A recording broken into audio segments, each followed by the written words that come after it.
Hello friends, welcome back to my new blog. आज मैं आप सबको मेरी प्रेगनेंसी स्टोरी का नेक्स्ट पार्ट बताऊंगी।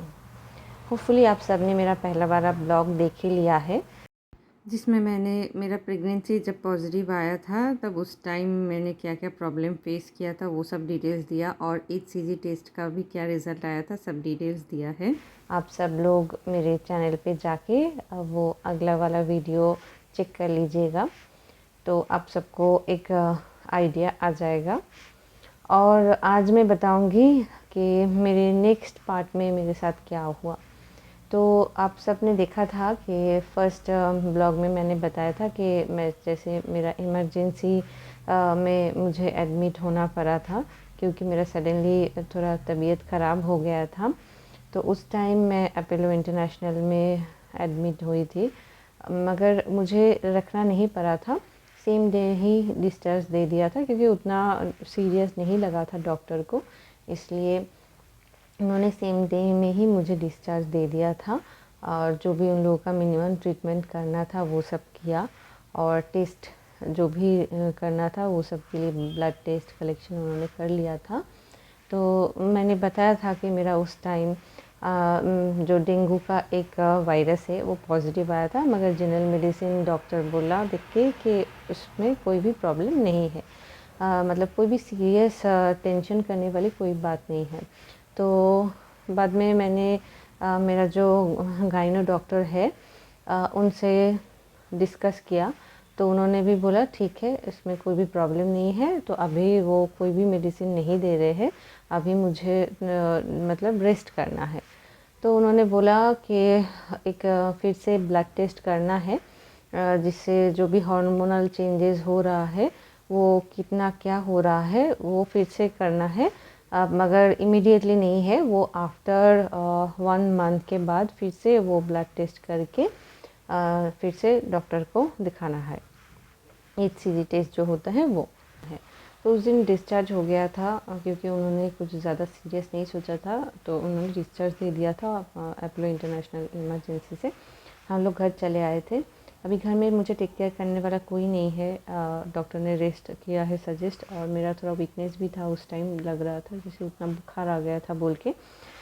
तो तभी खाना वगैरह का अरेंजमेंट कैसे होगा, क्योंकि मेरा हस्बैंड तो ऑफ़िस चला जाता है, कितना दिन ऑफ़िस कोई मतलब छुट्टी करेगा, ये भी पॉसिबल नहीं है।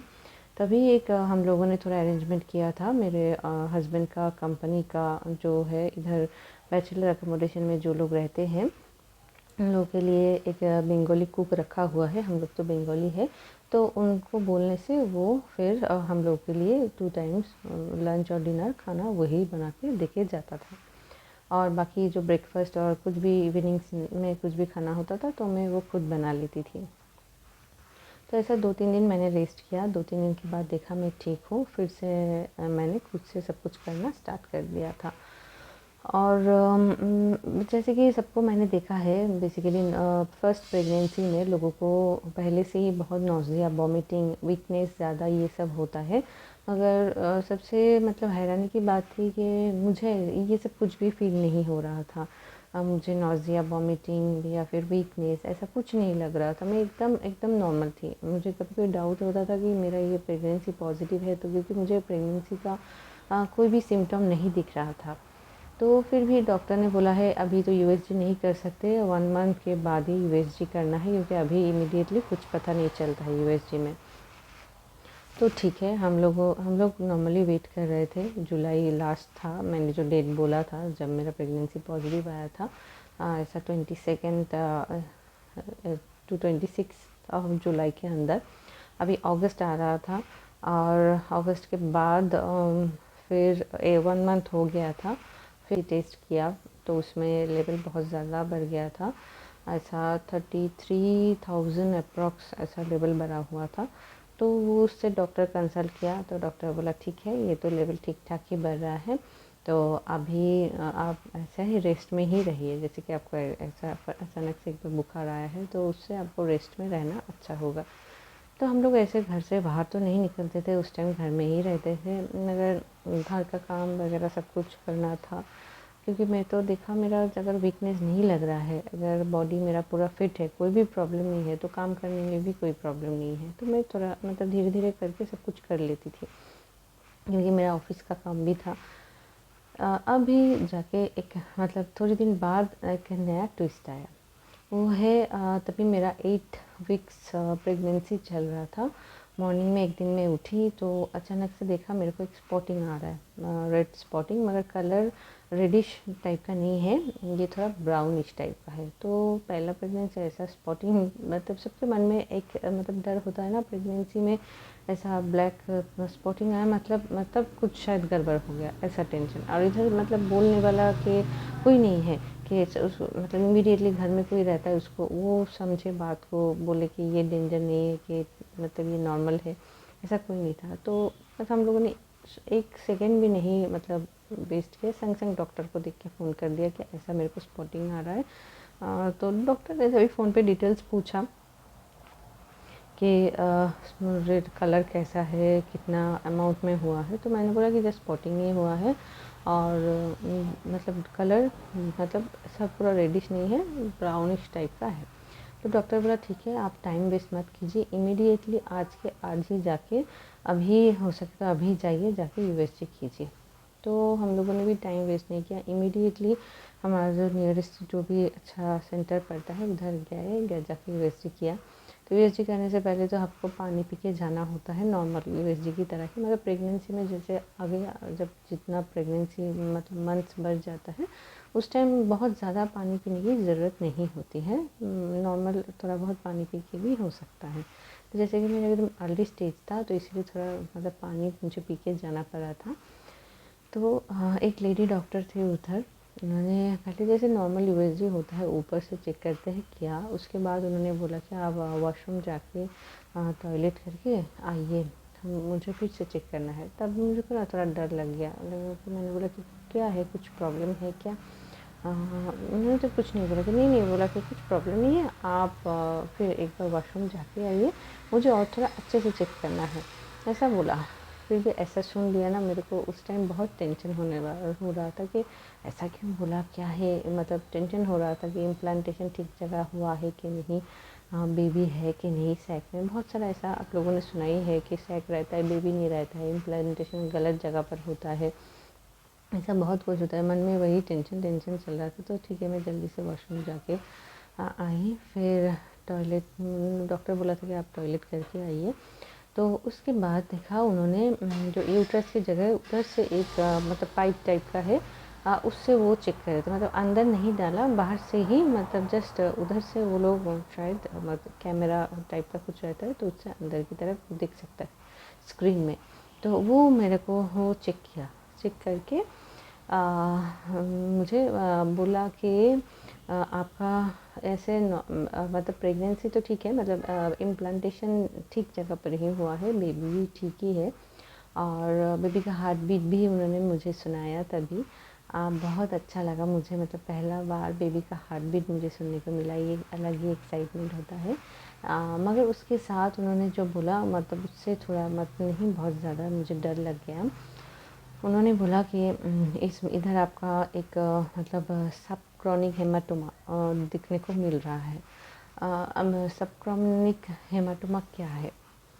ये है बेसिकली आपका जो जो बेबी रहता है यूट्रस में, वो जो वाटर का एक बैग रहता है उस वो और जो यूट्रस का वॉल उसके बीच में एक ब्लीडिंग होता है, इंटरनल ब्लीडिंग की वजह से उधर अंदर में ब्लड क्लॉट हो जाता है।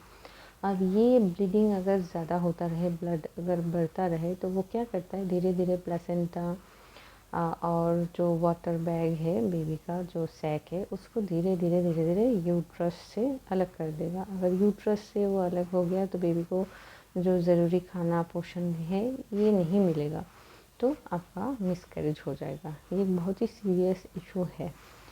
तो मगर मेरा जो मतलब अमाउंट था, उसका भी एक अमाउंट होता है, कितने मतलब परसेंटेज में हुआ है उसका, कितना है, वो मेरा ऐसा 18 ऐसा था शायद। मुझे एग्जैक्ट नहीं आ रहा है, मगर जितना मुझे याद है ऐसा था, 18 उसका साइज़ था। तो डॉक्टर देख के बोला कि हाँ अभी तो ठीक है, उतना डेंजर वाला कुछ नहीं है, फिर भी आप अपने डॉक्टर को इमीडिएटली बोलिए, वो मेडिसिन देगा तो ये ठीक हो जाता है। तो हम लोग रिपोर्ट लिया, मतलब इमीडिएटली, अभी तो संग संग ही रिपोर्ट मिल जाता है, हम लोगों ने रिपोर्ट लेके इमीडिएटली डॉक्टर को दिखाया सेम डे ही में ही। तो डॉक्टर ने संग संग एक मेडिसिन सजेस्ट कर दिया। वो मेडिसिन मुझे अभी लेना था, पर डे मॉर्निंग और नाइट में मुझे वो मेडिसिन लेना था अभी। और फिर हाँ, और 1 वीक के बाद ही 1 वीक मतलब 7 to 10 डेज़ के अंदर मुझे रिपीटली यूएसजी करके चेक करना है कि उसका अमाउंट बढ़ रहा है कि वाटर मतलब जो है ब्लड का जो रेशियो है वो बढ़ रहा है कि घट रहा है, उसका मतलब एकदम से मतलब चेकअप में रहना था। और डॉक्टर बोला कि अभी बेड रेस्ट करो। तो घर पे फिर से वही सेम इश्यूज़, अचानक से ऐसा क्या करेंगे।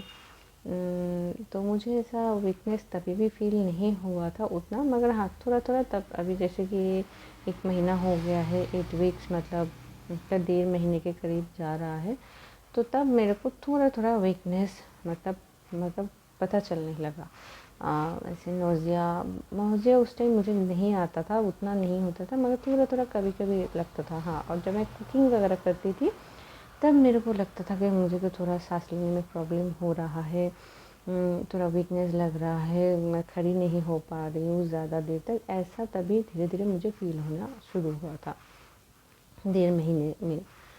तो तब क्या करते, मेरे हस्बैंड को बोला कि मैं शायद अभी उतना देर मतलब खड़ा रह के मतलब कुकिंग वगैरह नहीं कर पाऊँगी, और डॉक्टर भी बेड रेस्ट सजेस्ट किया है, सब ब्लीडिंग भी हो रहा है, तो हम लोगों को कुछ ऑल्टरनेट ऑप्शन घर के लिए देखना पड़ेगा।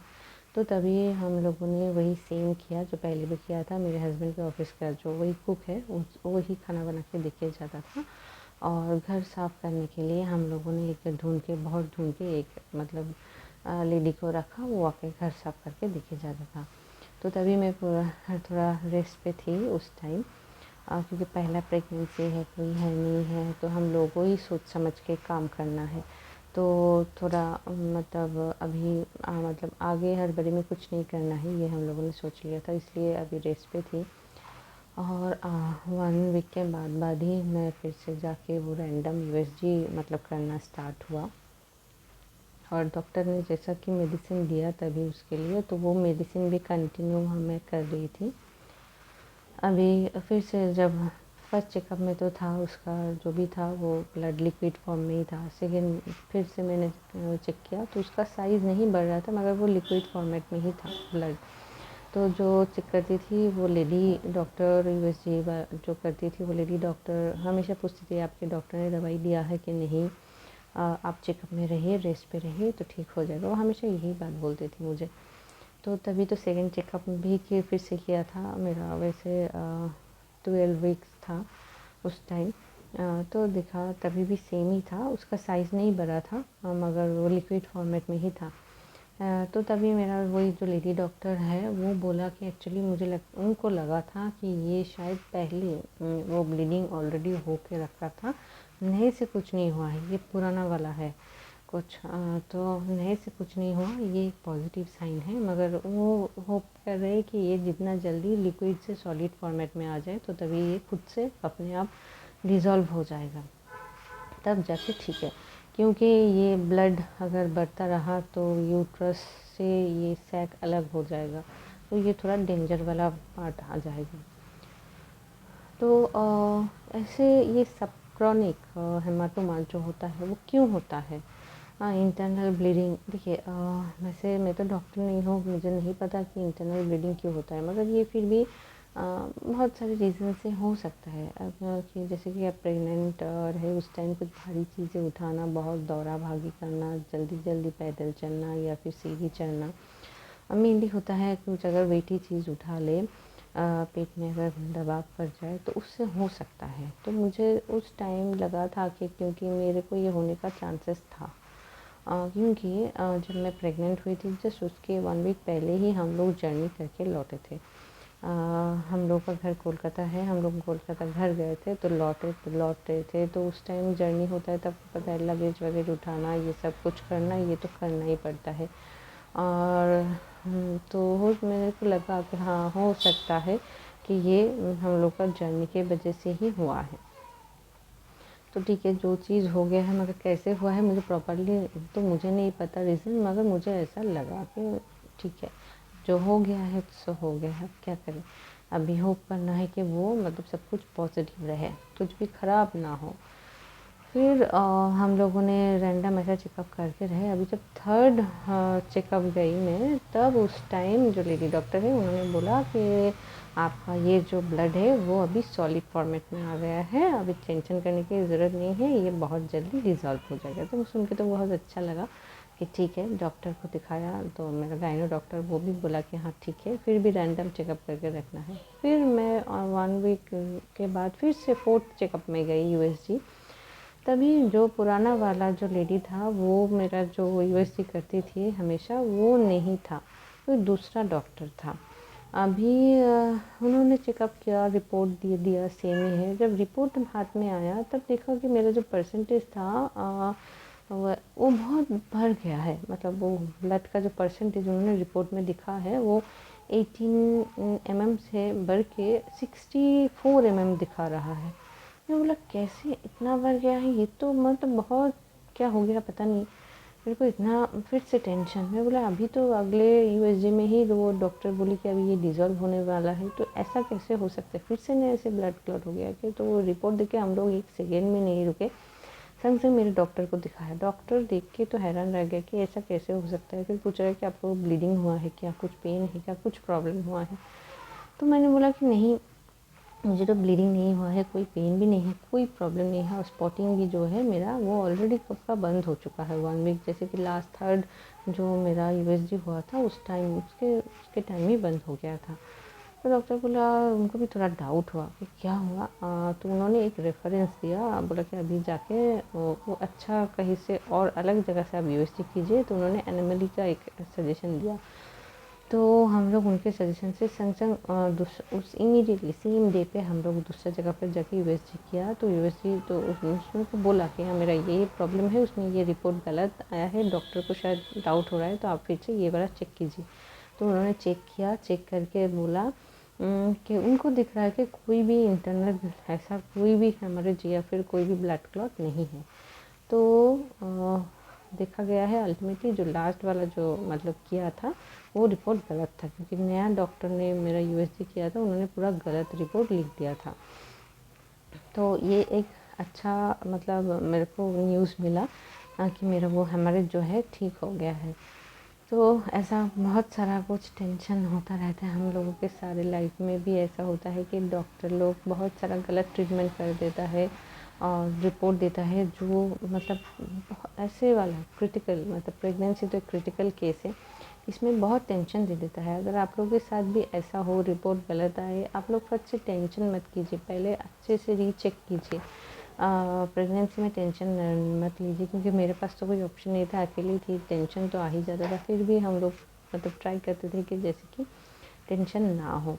हम लोग खुद को बहुत मतलब काउंसलिंग करते थे, खुद को खुद ही काउंसलिंग करते थे करके हम लोगों ने ये वाला पूरा स्टेप पूरा प्रेगनेंसी का धीरे धीरे मतलब हम लोग कंप्लीट किया। तो ये था, मेरे को एक सीरियस इश्यूज़ भी आया था सब क्रॉनिक हेमाटोमा, उससे मेरे को रिलीफ भी मिला। थैंक गॉड वो हमेशा साथ में रहे। इतना बड़ा हेमरेज मतलब बहुत ज़्यादा उसका परसेंटेज नहीं था, मगर हो सकता था वो आगे जाके बड़ा भी हो सकता था, प्रॉब्लम क्रिएट कर सकता था, मगर वो नहीं किया। तो ये कंप्लीट हो गया ये वाला सेशन। तो मेरे को थोड़ा रिलीफ मिला। और फिर मगर इतना टाइम जब आगे जा रहा था प्रेगनेंसी का, 10 वीक्स 12 वीक्स धीरे धीरे आगे जा रहा था, अभी धीरे धीरे मेरे को नोज़िया, वॉमिटिंग ये सब इश्यूज़ आना स्टार्ट हुआ। 1.5 महीना क्रॉस किया, 2 महीना में मैं जब पहुंची तब मेरे को बहुत वॉमिटिंग, बहुत नहीं मगर होता था, मगर लग रहा था वॉमिटिंग होगा। रात में मेरे को ज़्यादा होता था और मैं मॉर्निंग सिकनेस उतना नहीं था। कभी कभी सुना है मॉर्निंग सिकनेस होता है, मगर मुझे मॉर्निंग सिकनेस नहीं होता था। मगर हाँ, मेरे को रात में वॉमिटिंग होता था। मतलब कभी कभी खाना खाया, इमीडिएटली पूरा वॉमिटिंग हो गया। तो ऐसा बहुत सारा इश्यूज़ तभी धीरे धीरे आने लगा था। ये तो नॉर्मल कॉमन इश्यूज़ है, वॉमिटिंग, नौजिया का।